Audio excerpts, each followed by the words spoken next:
as a mindfulness person, I tend to not say, this leads to this, right? Or even thinking, in terms of some people talk about karma as not cause and effect.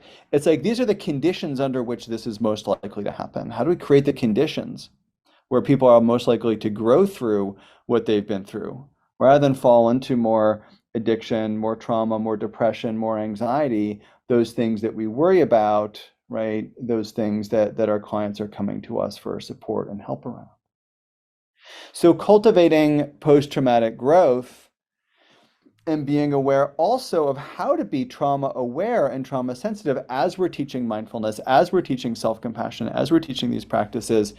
And fundamentally, that's mostly about not pushing people through, saying this is always going to fix you, saying, like keep practicing even if it's really a negative experience for you. It's really staying away from that.